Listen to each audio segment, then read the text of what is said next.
मैंने जीवन में कभी दही नहीं चलाया, पर मक्खन आ गया, इसको आप निकाल लो। हमें निकालना नहीं आता। सास के सामने जैसी बहू ने कहा कि माँ मक्खन आ गया निकाल लो, सास ने कहा बाबरी क्या कहती है, थोड़ी लोक लाज तो कर। क्या हुआ माँ? सास ने कहा तुझे पता नहीं तेरे ससुर का नाम है मक्खन लाल, ससुर का नाम लेती है। बहू ने कहा रे माँ गलती हो गई, अब नहीं लेंगे। दूसरे दिन फिर दही चलाया, फिर मक्खन आ गया। अब बहू क्या कहे? तो बहू ने कहा माँ जी मटकी में ससुर जी पड़े हैं, जाके निकाल लो उनको। बोलो जय श्री राम। तो पहले की माताएं अपने पति के नाम को नहीं लिया करती थी। पातिव्रत्य धर्म के एक दो नियम नहीं है, कई नियम है महाराज। अपने पति के रुख को देखकर बात करें। पति काम से आवे और श्रीमती जी ने अपना पूथन्ना शुरू कर दिया महाराज, पति भोजन न कर पावे और श्रीमती जी अपनी सास की बातें शुरू हो जाएं, आज हमारी ये बहस हो गई, आज ये हो गई। ऐसा कभी नहीं होना चाहिए। पति को खिलाने के बाद ही पत्नी खावे। पहले की माताएं जब तक घर में पति होते थे तो हमारी माताएं उनको खिलाकर ही खाया करती थी। और कभी यदि पति कहीं दूसरे देश चले गए, कहीं बाहर चले गए, तो हमारी बूढ़ी माताएं 2-3 बजे भोजन करती थी।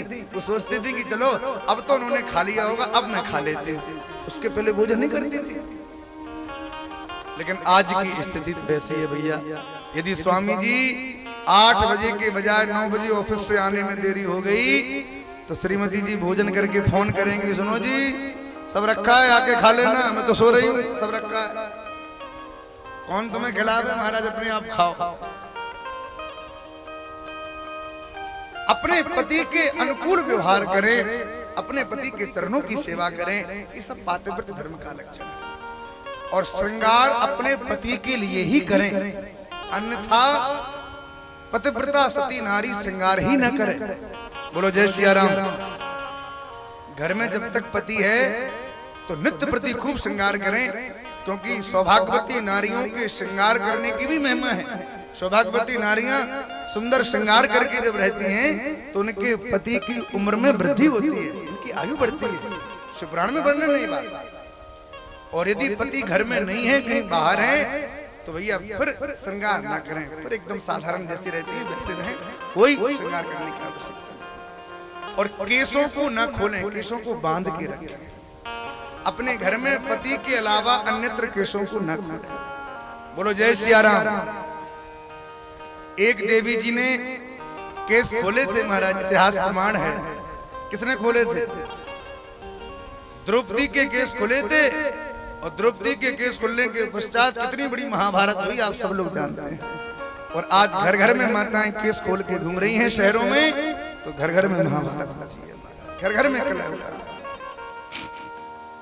सुंदर माता जानकी जी की विदाई होने लगी, उपदेश दिया पातिव्रत्य धर्म का।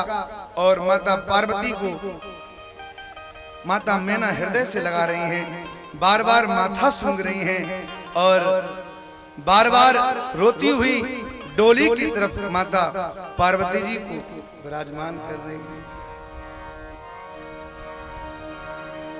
विदाई का वो अद्भुत दृश्य ऐसा प्रकट हुआ जिसको देखकर हिमालय की पुत्री की विदा हो रही है। बड़े बड़े पर्वतों के ऊपर से भी दरिया प्रकट हो गए महाराज, जल बहने लग गया। बड़े से बड़े लोग भी अपनी बेटी की विदा को नहीं देख पाते भैया। हम आपसे प्रार्थना करें, जिस विवाह को करने के लिए पिता अपनी पूरी जीवन की शक्ति लगा देता है, अपने बच्चों को पाल पोस के बड़ा करता है, उनकी विवाह करने की तैयारी करता है, धन इकट्ठा करता है। एक बेटी का पिता जब अपनी बेटी का विवाह करता है ना, तो पूरे परिवार के लिए कपड़े लाता है, सबके लिए वस्त्र लाता है, पर वो पिता अपने लिए कुछ भी नहीं देता। वो बेचारा वही फटे कुर्ते को पहन के घूमता रहता है पूरे विवाह में। और देखो बेटी की विवाह में पिता हर जगह सामने रहता है, लेकिन जब बेटी की विदा होती है ना, तो पूरे परिवार के लोग सामने दिखाई पड़ते हैं, पर पिता नहीं दिखाई पड़ता। क्यों? क्योंकि वो उस दृश्य को देख ही नहीं पाता। वो किसी कोने में खड़े होकर नीचे नेत्र करके अपने आंसू बहाता रहता है। और यदि किसी बेटी ने अपने पिता को देख लिया, देखिए माँ बेटी का प्रेम तो बहुत अद्भुत है, उसकी कोई व्याख्या नहीं कर सकता, पर एक बेटी जितना प्रेम अपने पिता से करती है इसको भी कोई वर्णन नहीं कर सकता।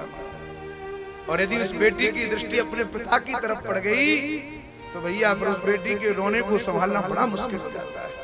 आज माता पार्वती रोती जा रही हैं और जैसे ही हिमालय को देखा अब तो और फूट फूट के रोने लगी, अपने पिता के गले से लग गई, महाराज फूट फूट के रोने लगी। जब डोली में बैठ के बिटिया जाए बिदे,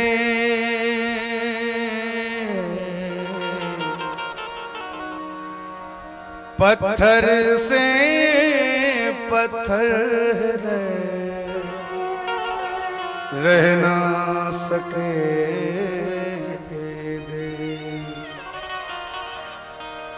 राज दुलारी की आज विदाई।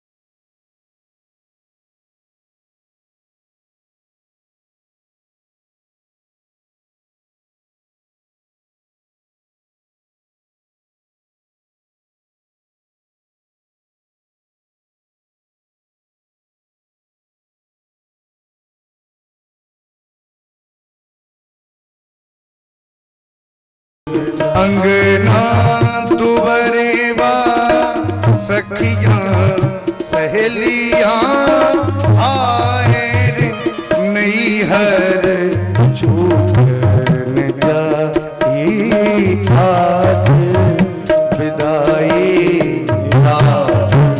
दुलारी आज विदाई।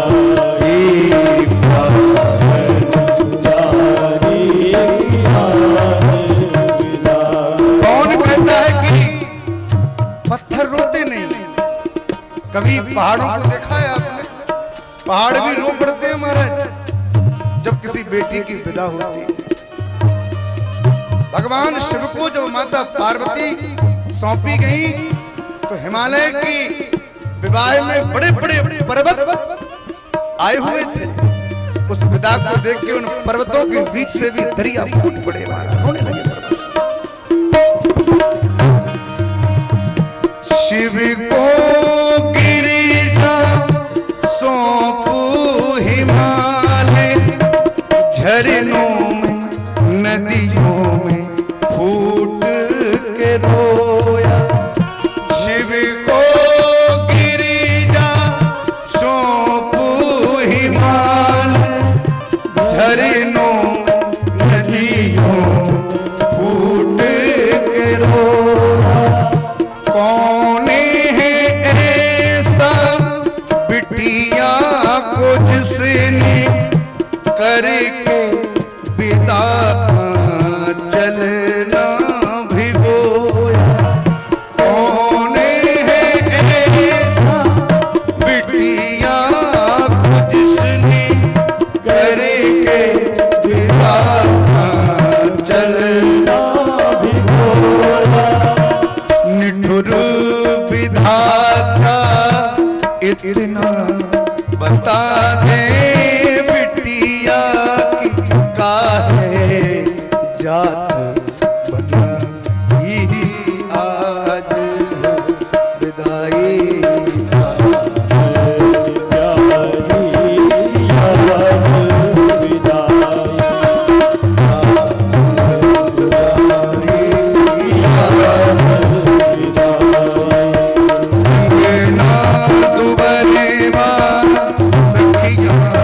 सहेलियां आए नहीं है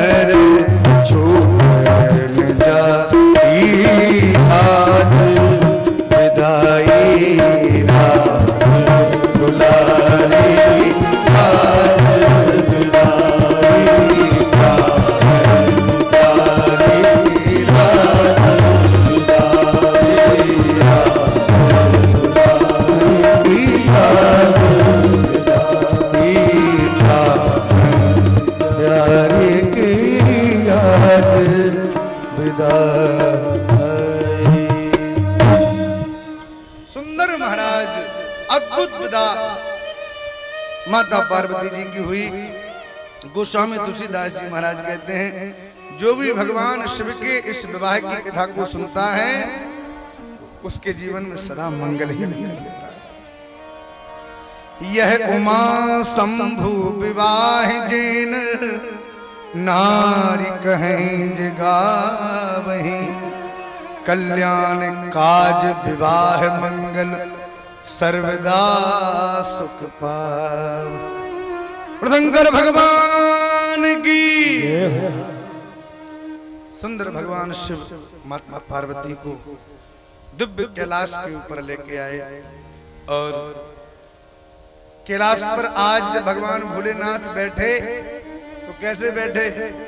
अब तक तो बैठे थे तो माता सती जी के रूप में जब थी तो बगल में नहीं बैठाया, सामने आसन दिया। पर आज जब पार्वती जी के रूप से आई भगवान शिव गदगद हो गए और भगवान शिव ने आज माता पार्वती को सामने आसन नहीं दिया। महाराज जानी प्रिया दरु अति कीना, जानी प्रिया जानी प्रिया मनाली जाते हैं घूमने, बोले चलो भाई विवाह हो गया अब घूमने चलो, कहीं शिमला चलो कहीं देश विदेश कहाँ कहाँ, किस लिए जाओ? बोले थोड़ा खोज मिटा दें, माता पिता का कुछ पैसा जो बचत विवाह में नहीं लग पाया उसका थोड़ा और खोज मिटा लें। तो क्या करें? बोले चलो घूमने। लाखों रुपए महाराज मिटा के लोग आ जाते हैं। इसलिए जीवन में इतना कुछ करने के बाद भी, करोड़ों की शादी करने के बाद भी लोग दुखी ही, संसार में दुख ही दुख प्रकट है, कोई सुखी नहीं है। लेकिन देखिए रामचरितमानस हमको क्या सिखा रही है? विवाह हुआ, कैलाश पर बैठे भगवान शिव, और सबसे पहले क्या किया गया? सबसे पहले माता पार्वती ने राम जी की चर्चा करी। प्रभु आप यदि हमसे प्रसन्न हैं तो बस अब एक कृपा करो। क्या? कथा जो सकल लोक हितकारी,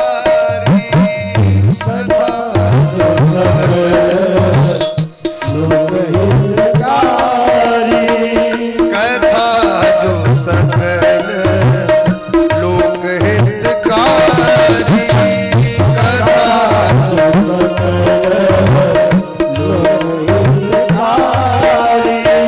सोई पूछन चह शैल कुमारी, सोई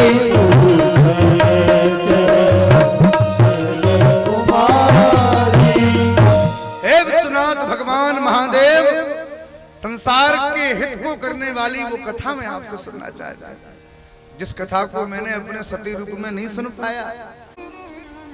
और माता पार्वती भगवान शिव से प्रश्न कर रही हैं।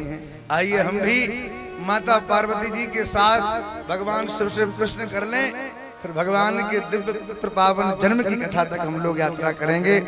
माता पार्वती जी पूछ रही हैं, अरे पूछे मैया, अरे पूछे मैया शैल कुमारी कथा कहिए भोले भंडारी जी।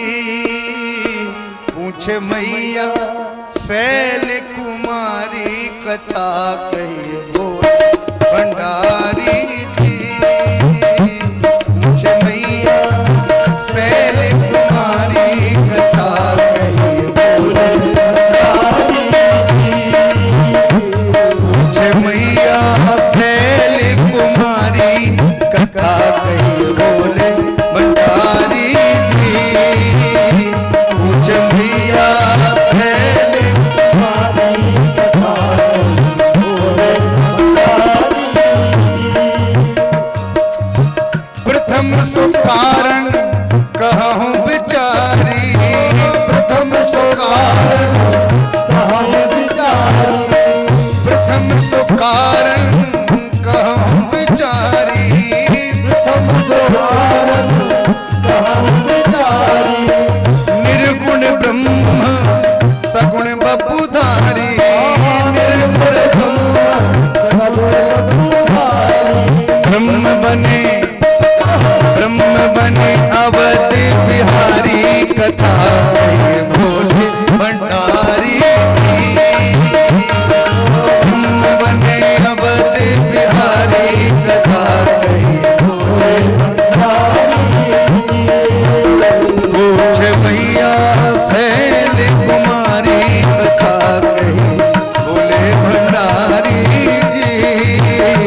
मैया की कैसे ब्याही जनक दुलारी कथा कही बोले भंडारी कैसे ब्याही जनक दुलारी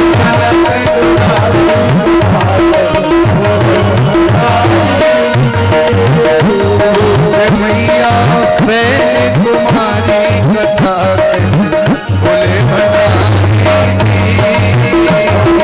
मैया फैल तुम्हारी कथा बोले भंडारी।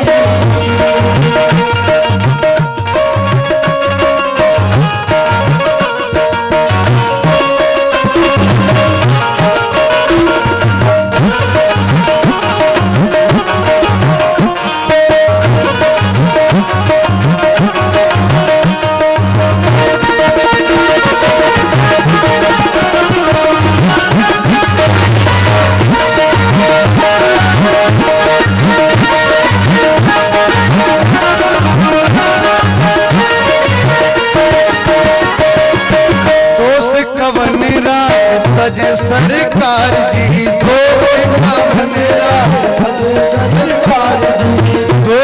कवन राज तज सरकार जी कही बनवासी राम चरित्र अपार जी कही बनवासी राम चरित्र अपार जी कैसे दिए रावण कुमारी कथा कही बोले भंडारी कैसे दिए रावण कुमारी कथा कही मैया फैल कुमारी कथा कही बोले भंडारी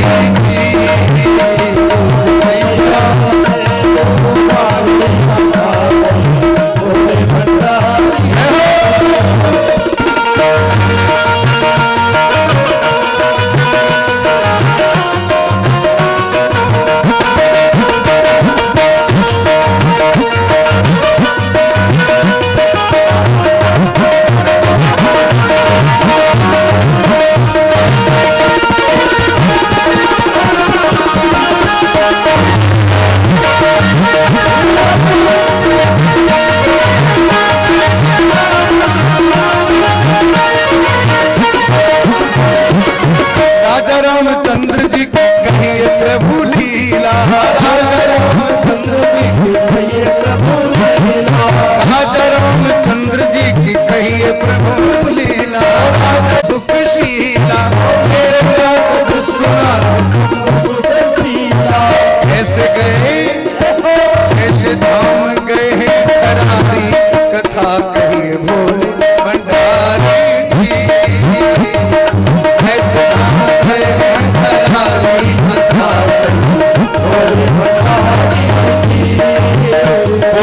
मैया फैल कुमारी कथा बोले भंडारी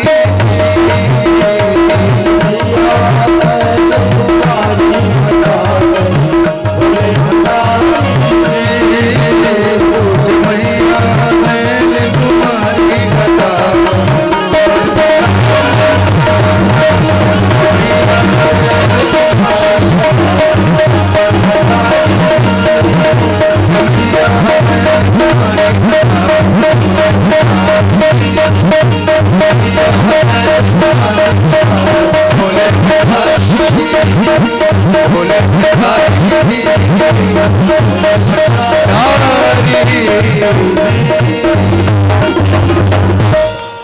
शंकर भगवान की माता पार्वती ने भगवान शिव से प्रश्न किए। जैसे ही भगवान श्री राम जी के चरित्रों के बारे में माता पार्वती जी ने पूछा, शिव जी गदगद हो गए। अभी कथा सुनाई नहीं है शिव जी ने, लेकिन गोस्वामी जी लिख रहे हैं महाराज, हर ही राम चरित सब आए, हर ही राम चरित सब आए, हर ही राम चरित सब आए, हर ही राम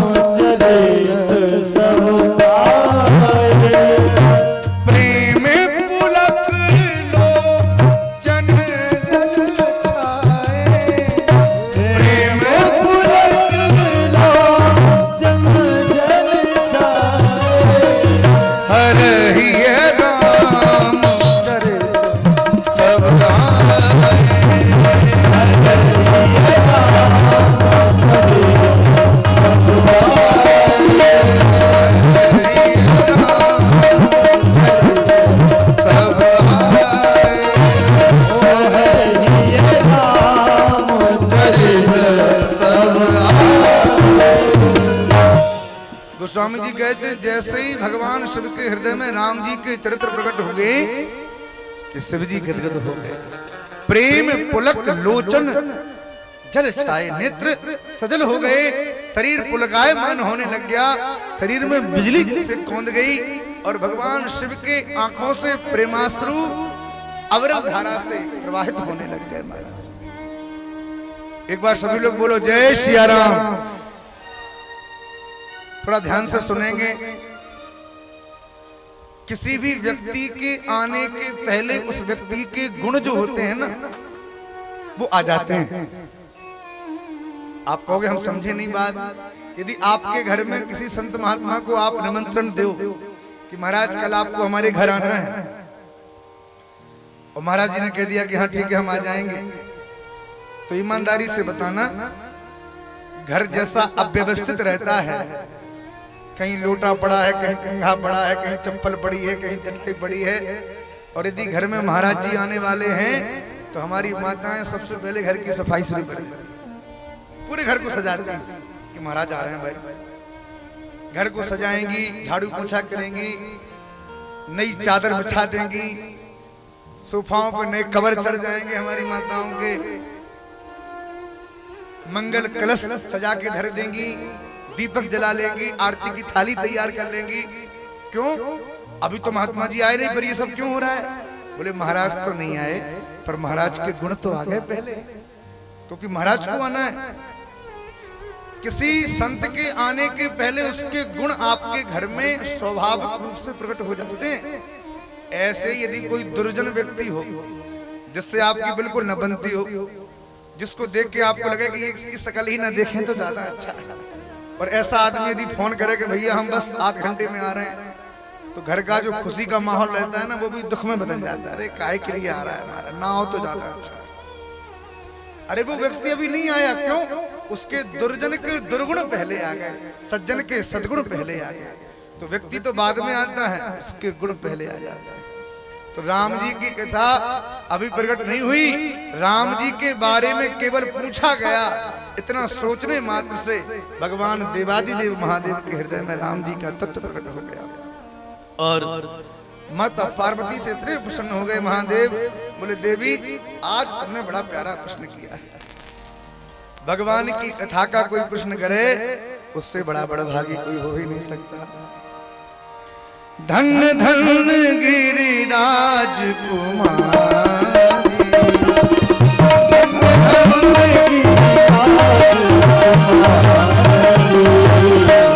तुम समान नहीं को उपकारी, तुम समान नहीं को रघुपति कथा प्रसंगा, रघुपति कथा प्रसंगा, सकल लोक जग पावन गंगा, सकल लोक जग पावन गंगा, सकल लोक जग पावन गंगा, सकल लोक जग पावन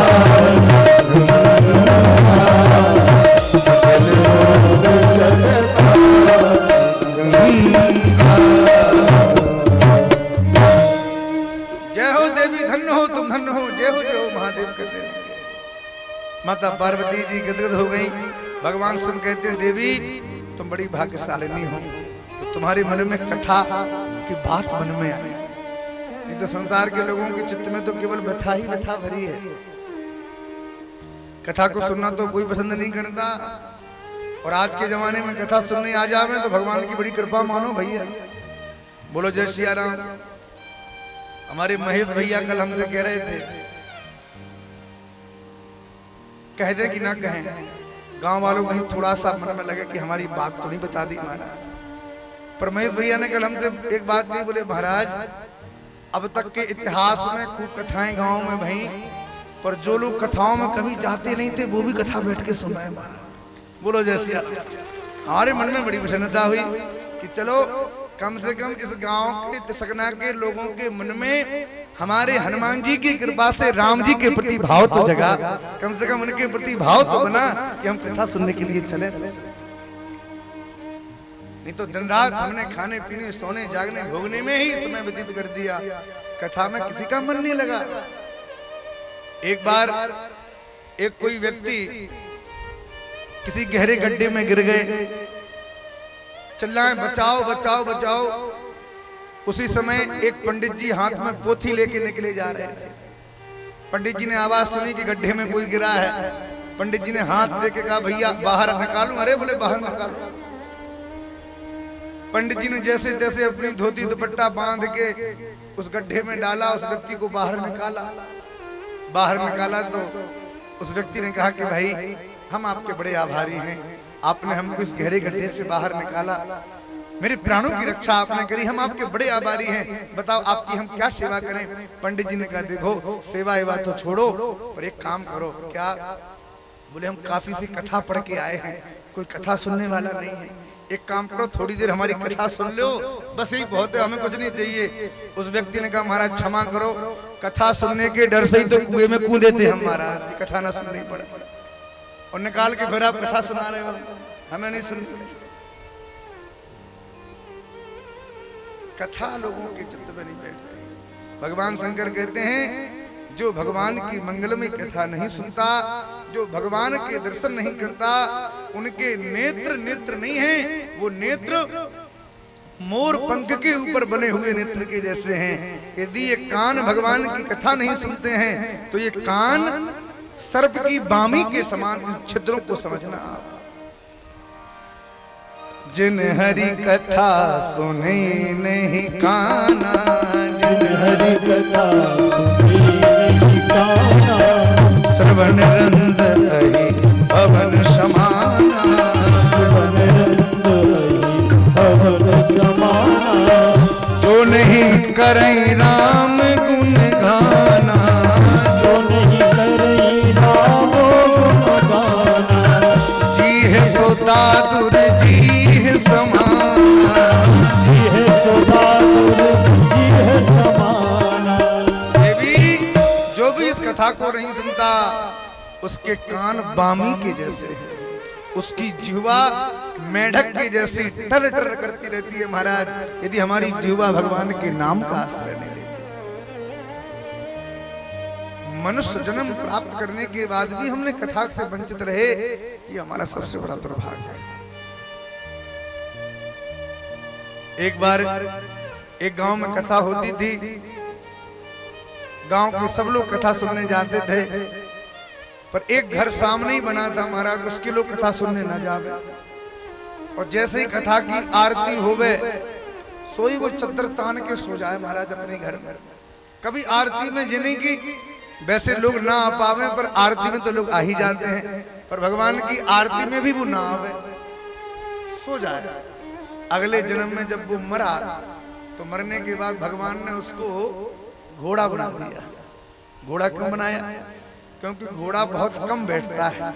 घोड़े को बैठा आपने बहुत कम देखा होगा, कितना भी घोड़ा थक जाए कुछ भी हो जाए, पर घोड़ा को भगवान ने ऐसी शक्ति दी है कि वो खड़े खड़े ही सुस्ता लेता है। घोड़ा जब भी खड़ा होगा तो 3 पैरों के बल खड़ा हो जाता है, 1 पैर उठा लेता है। कभी ध्यान दिया आपने? घोड़ा खड़े होकर ही सुस्ताता है। तो भगवान ने कहा कि तुम कभी भगवान की कथा में खड़े नहीं हुए, आरती में खड़े नहीं हुए, इसलिए अब तुमको घोड़ा बना दिया। और घोड़ा बने बने मुंह में लगाम चबाता चबाता भगवान से प्रार्थना करे कि प्रभु अब तो कृपा करो। भगवान ने कहा जब कीर्तन होता था, जब कीर्तन होता था करते थे आराम, और अब मुक्ति को चाहिए जब मुंह में पड़ी लगाम। अब मुंह में जब लगाम पड़ गई तो मुक्ति की आशा करते हो। अरे जीते जी यदि मनुष्य जन्म में ही भगवान की कथा सुन ली होती तो तुम्हें गधा नहीं बनना पड़ता, घोड़ा नहीं बनना पड़ता। जो भगवान का भजन नहीं करता, भगवान से नहीं जुड़ा है, ऐसे लोगों को देख के इंसानों की तो छोड़ो, मोहल्ले के गधे कुत्ते भी उनको देख के हंसी उड़ाते हैं उनकी। जो भगवान की कथा में नहीं जाता, कथा नहीं सुनता, घर में ही पड़ा पड़ा महाराज अपने बच्चों की गालियां सुनता रहता है, ऐसे बूढ़े लोगों को, ऐसे गृहप्रति लोगों को देख के गधा बड़ा खुश होता है। गधा कहता है कोई बात नहीं, भले भगवान ने तुम्हें इंसान बनाया पर दशा तुम्हारी हमारे ही जैसी है। बोले क्यों? बोले हमने भी अपने मालिक के लिए दिन रात भार ढोया, कभी रेती ढोई, कभी ईंटा ढोए, कभी मिट्टी ढोई, बहुत भार मालिक के लिए किया हमने, पर मेरे मालिक ने कभी आज तक हमें कोई इनाम नहीं दिया। जब दिए तो डंडे ही दिए। और बुढ़ापा जब मेरा आ गया तो मेरे मालिक ने घर में नहीं रखा, घर से बाहर निकाल दिया। तो जो घर में बड़े बड़े महाराज ग्रह क्लेश करते रहते हैं, भगवान का भजन नहीं करते, ऐसे लोगों को देख के गधा बड़ा खुश होता है कि तुम भले इंसान हो और तुमसे अच्छे तो हम ही हैं कम से कम महाराज। तुम्हारी दशा भी हमारे जैसी है। अपने परिवार को पालने के लिए तुमने दिन रात गधे की तरह मेहनत करी, गधे की तरह अपने परिवार के भार को तुमने ढोया, पर जब तुम्हारा बुढ़ापा आ गया तो उन्हीं बच्चों ने क्या किया? कहा पिताजी अब बस भीतर मत आया करो, तुम्हारी खटिया बाहर पड़ी है, यहीं बैठा करो, अंदर बार बार मत आया करो।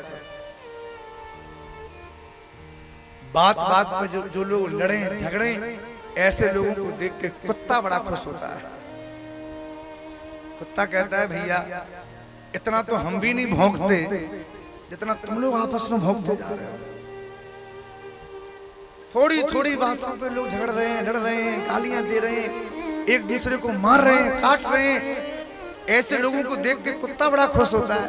इंसान तो हो पर प्रजाति हमारी ही है, तुम्हारे कोई अंतर नहीं। हम भी एक रोटी के टुकड़े पे लड़ जाते हैं, एक दूसरे को खाने को दौड़ते हैं। बोलो जय सिया राम।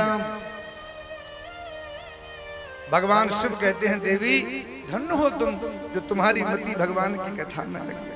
भैया ये जीवन ज्यादा बड़ा नहीं है, बहुत छोटा समय है। भगवान की कृपा से ये मनुष्य शरीर तो बहुत अच्छा है। भगवान की कृतियों में सबसे बड़ी कृति यदि कोई है, सबसे बड़ी भगवान की कोई रचना है तो वो है मानव देह। इस देह को भगवान ने बनाया है। देह की रचना तो बहुत अच्छी करी, पर ये जो शरीर है ना, ये आप ये मत सोचना कि आपका है, आपका नहीं है। ये शरीर तो किसी और का दिया हुआ है हमारा। पर भगवान ने शरीर को बनाया कितने भाव से है, कभी विचार किया है? शरीर की संरचना भगवान ने इतने अच्छे से करी कि कोई दुनिया की सारी मशीनें फेल है महाराज। ठंडा गरम पता चल जाए हाथों से, भोजन करने के लिए हाथ दे दिए, देखने के लिए आंखें दे दी। मान लो आंखें भगवान पीछे लगा देते तो क्या करते आप लोग बताओ? यदि नाक आपकी पेट में होती तो ऐसे यहाँ सूंघते क्या महाराज? भोजन करना है तो यहाँ सूंघो पर खाओ। पर भगवान ने शरीर की ऐसी प्यारी रचना करी, शरीर बहुत अच्छा बनाया, पर शरीर को भगवान ने परमानेंट नहीं बनाया। इस शरीर को भगवान ने किराए का दिया है, और इसका किराया कब खत्म हो जाए, कब आपको खाली करना पड़े, कोई नहीं जानता। अरे काया है कुटिया निराली जमाने भर से, काया है कुटिया निराली जमाने भर से, काया है कुटिया निराली जमाने भर से, काया कुटिया निराली जमाने भर से, नौ दरवाजों वाली जमाने भर से, नौ दरवाजों वाली जमाने भर से। इस शरीर में भगवान ने दरवाजे भी बनाए हैं, खिड़कियां भी बनाई हैं। सबसे प्यारी खिड़की कौन सी है? सबसे सुंदर आंख की खिड़की, सबसे सुंदर आंख की खिड़की, सबसे सुंदर आंख की खिड़की, सबसे सुंदर आंख की खिड़की, जिसमें पुतली काली जमाने भर, जिसमें पुतली काली जमाने भर से, काया है कुटिया निराली जमाने भर से, काया है कुटिया निराली जमाने भर से। कुटिया तो बहुत अच्छी है, पर भैया अपनी नहीं है, किराए का मकान है। किराया क्या है? इस कुटिया का सहज किराया, इस कुटिया का सहज किराया। क्या है किराया? श्वास चुकाने वाली जमाने भर से, श्वास चुकाने वाली जमाने भर से, काया है कुटिया निराली जमाने भर से, काया है कुटिया निराली जमाने भर से। कुटिया तो बहुत अच्छी है, पर इस घर में रह के ये मत सोचना कि ये जीवन भर हमारा रहेगा। जीवन भर नहीं रहेगा भैया। घर का मकान ही जीवन भर रहता है, किराए का घर किसी का हमेशा के लिए नहीं होता है। और ये शरीर तो किराए का है। इस कुटिया में मोह मत करना, इस कुटिया मोह मत करना, इस कुटिया में, इस कुटिया इस कुटिया, इस कुटिया मोह मत करना, इस कुटिया मोह मत करना, क्योंकि करना पड़ेगी ये खाली जमाने भर से,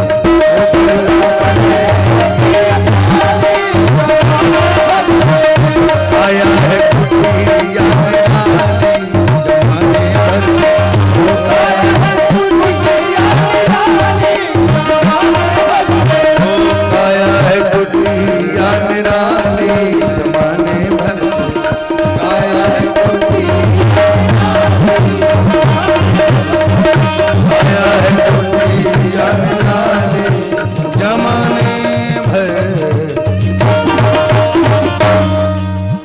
क्षणभंगुर जीवन की कलिका, कल प्रात को जान खिली न खिली, मलयाचल की सुच शीतल मंद सुगंध समीर मिली न मिली, कलिकाल को ठार लिए फिर तन नम्र से चोट झिली ना झिली, कर ले हरि नाम अरी रसना, फिर अंत समय में हिली न हिली। ये जिह्वा अभी जितना भगवान का नाम ले ले, भजन कर ले, बुढ़ापे का भरोसा मत करना भैया। भगवान ने शरीर में सामर्थ्य दे दी तो आज से ही भगवान के भजन में लग जाओ। आज से इस मानव देह का ध्येय एक ही है कि हमारा जीवन में कोई ना कोई भगवान के प्रति नियम प्रकट हो जाए। इस गांव की बहुत सी माताएं ऐसी होंगी जो बहुत व्रत करती होंगी। यदि हफ्ते में भगवान ने 7 ही दिन बनाए, यदि और 2-4 दिन ज्यादा बनाते ठाकुर जी तो माताएं उनको भी न छोड़ती, वहां भी व्रत चलते होंगे। इतने व्रत उपवास माताएं करती हैं। पर हम आपके कल्याण के लिए एक बहुत अच्छा साधन बताना चाहते हैं, केवल माताओं को नहीं भैयाओं को भी। तिसगना गांव में रहने वाले लोगों, इस कथा को सुनने का फल यदि आपको प्राप्त करना है तो मेरी इस बात को जरूर मान लेना। आप कहोगे क्या? हम लोगों के जीवन में बहुत बुराइयां रहती हैं, हम नहीं छोड़ पाते। पर हम आपसे प्रार्थना करें, यदि किसी के घर में चोर रहते हों और वो चोर घर खाली ना कर रहे हों तो भैया क्या उपाय है? खूब शिकायत कर दी, पुलिस में रिपोर्ट कर दी, फिर भी चोर घर खाली ना करें। हमारे एसआई साहब बैठे, रिटायरमेंट कहाँ बैठे, चले गए साहब। कोई पुलिस की नौकरी करता हो और जिस घर में चोर हो उस घर का मकान मालिक कहे कि भाई ये चोर घर खाली नहीं कर रहे, क्या करें? तो किसी पुलिस वाले को, किसी ऊंचे पदस्थ व्यक्ति को अपने घर में एक कमरा किराए पे दे दो।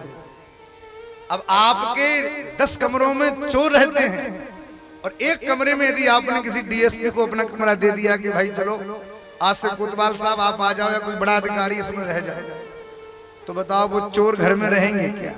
2-4 दिन तो वो चोर भी बिल्कुल ईमानदार हो जाएंगे और धीरे धीरे अपने सामान को बटोरेंगे और अपने धाम को जाएंगे, रुकने वाले नहीं। इसलिए आप लोग भी समझो, आप लोगों के जीवन में निश्चित ही कोई ना कोई एमाल, कोई ना कोई बुराई जरूर होगी, पर उस बुराई को दूर करने के लिए एक नियम हम आपको देना चाहते हैं। क्या नियम? एकादशी व्रत और गले में तुलसी की कंठी, इन 2 चीजों को यदि आपने कर लिया तो आपका जीवन धन्य है, जीते जी आप लोग भगवान के अधिकारी हो जाएंगे। हमारी माताएं कहेंगी एकादशी व्रत हम कैसे करें? बहुत सी माताएं मन में सोचती हैं कि उद्यापन करना पड़ेगा, पता नहीं कैसे व्रत किया जाता है। भैया आप कोई व्रत ना करो तो पाप नहीं लगेगा, पर एकादशी व्रत ना करने पर पाप लगता है और सबको करना चाहिए, कोई विधि निषेध नहीं है। छोटी बालिका से लेके बूढ़ी बुढ़िया तक उस मैया को भी करना चाहिए, सौभाग्यवती नारियों को भी करना चाहिए। तुलसी की माला ऐसा नहीं है कि केवल पुरुषों को पहननी चाहिए, हमारी माताओं को भी पहननी चाहिए। तुलसी कभी भी किसी भी हाल में अपवित्र नहीं होती है, ये बात आप अच्छे से बैठा लो। यदि गले में तुलसी है तो आपकी अपवित्रता को भले वो दूर कर दे, पर आपको कभी तुलसी कभी अपवित्र नहीं होगी। हमारी माताओं को भी गले में तुलसी की पतली सी कंठी पहननी चाहिए, मंगलसूत्र भी पहने और एक तुलसी की कंठी पहने।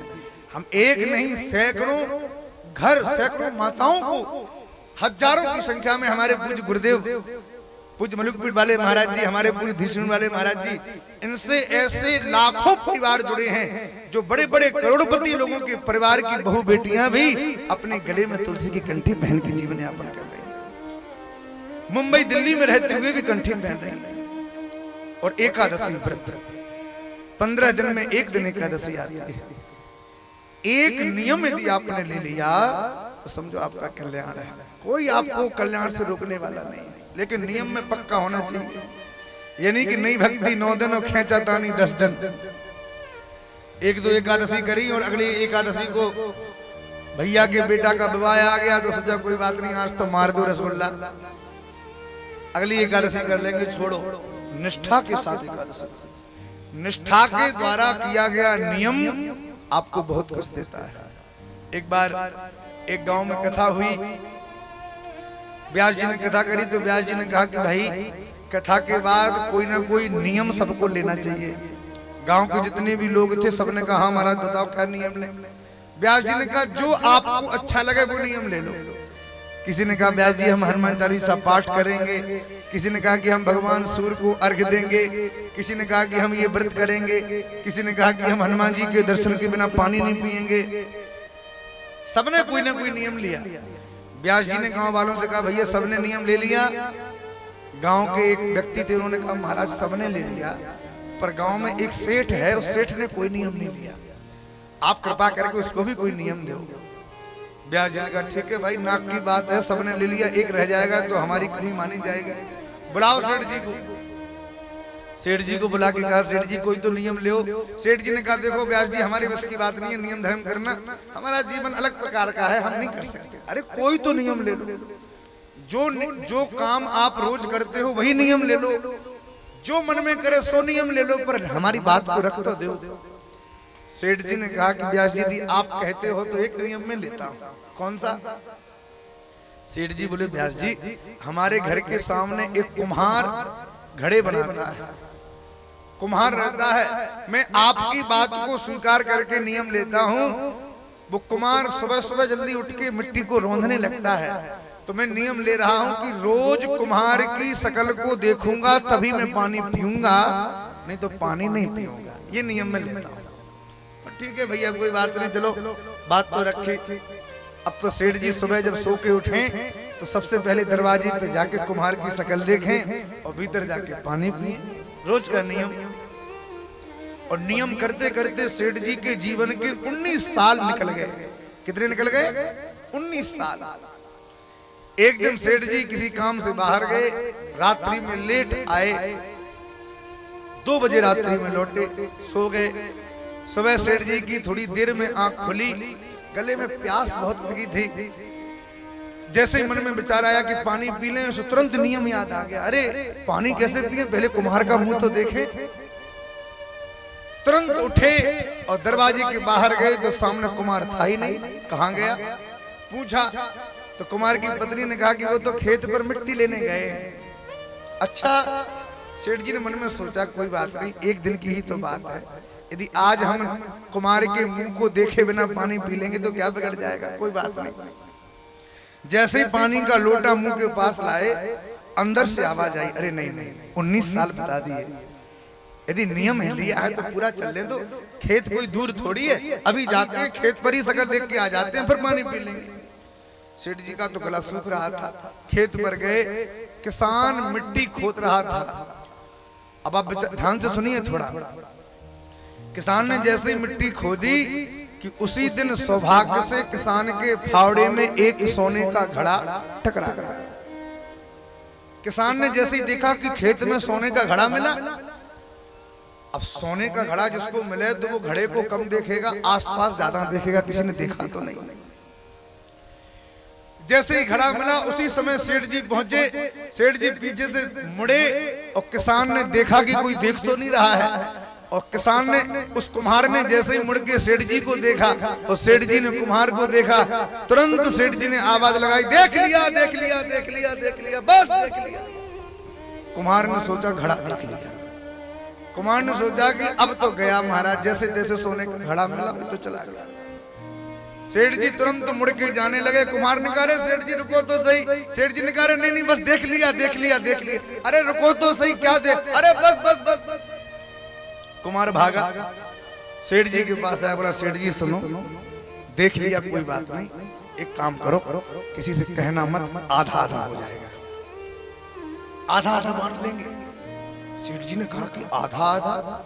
सेठ जी बनिया थे, बुद्धि जागी, कुछ दाल में काला है, क्या आधा आधा।